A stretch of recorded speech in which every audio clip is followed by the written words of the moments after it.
Cornette went to WWF. He was in the office with WWF, and he went into Vince and said, hey, I know these guys. They got this great gimmick. Would love to bring him into TV and have a tryout. He caught Vince in a really good mood. Rewind, recap, relive. For over 50 episodes, the revolutionary force in wrestling interview. For the Headbangers, I know before the Headbangers, way before that, there were a lot of other ideas and iterations. Can you talk about that a little bit? Some of those early memories. Actually, there was not. That's a false thing that's thrown out there. So what happened is this: I started in June of '93. My first match was 3 weeks in on WWF TV against Adam Bomb. Second night was Papa Shango. I actually had 6 matches on TV before I had what you would call my first real match. Right. So September, October, November were my first 3 singles real matches. Glenn and I started tagging in December of '93 as the Spiders. Glenn was already the Spider, so I came in as Spider 2. We wrestled as the Spiders. April of '94, we packed up and went to Memphis, moved to Memphis. So between April of '94 and what was it, 95-ish? 95. I guess. End of 95-ish, something like that. So we went from Memphis to Arkansas, Jonesboro, Arkansas. We were there with Burt Prentice. We went from USWA to there. And then we got a call from Cornette that he wanted us to come to Smoky Mountain. But the thing was, he didn't like the masks. He didn't like the hoods. He said, I'd love to have you guys in, but I hate the hoods.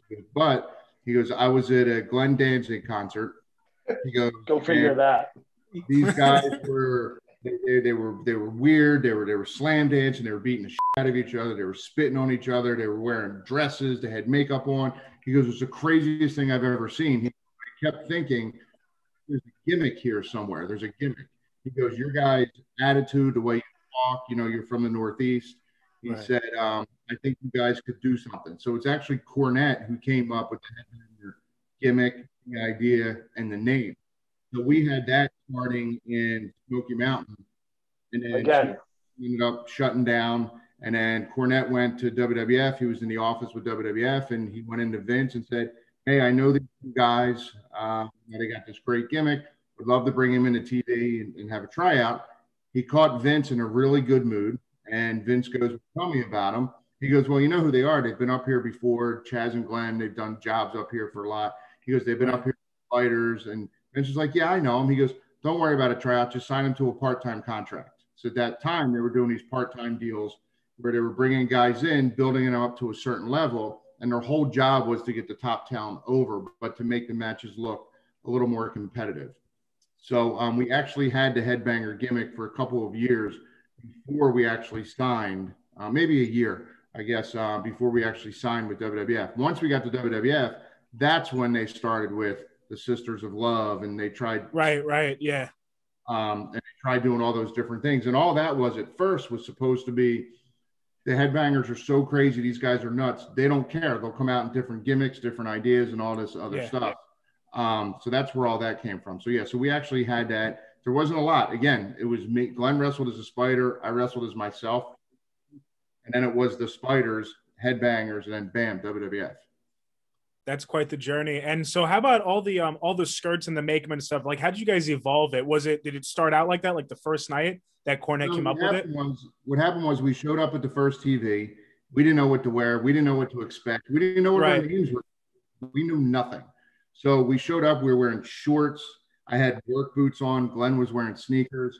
Cornette gave us T-shirts. He gave me a Slayer T-shirt. He gave Glenn a Metallica T-shirt. And that's what we did. We went out there, and that's how we wrestled. But the problem was PG-13 was big in the area, Wolfie and Jamie. And they did the same thing. It was a T-shirt and shorts and sneakers.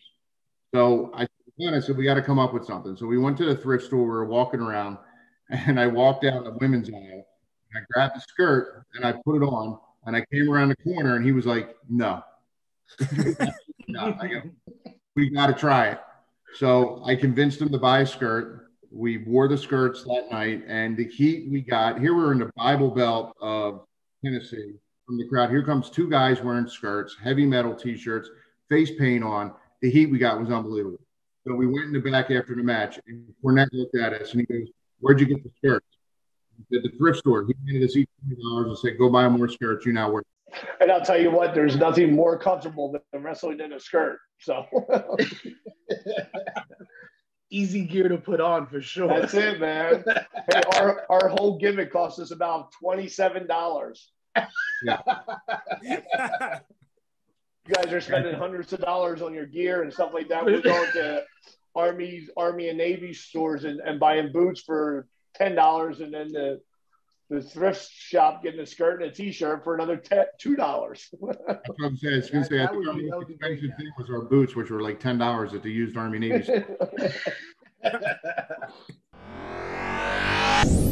Rewind, recap, relive. For over 50 episodes, the revolutionary force in wrestling interviews.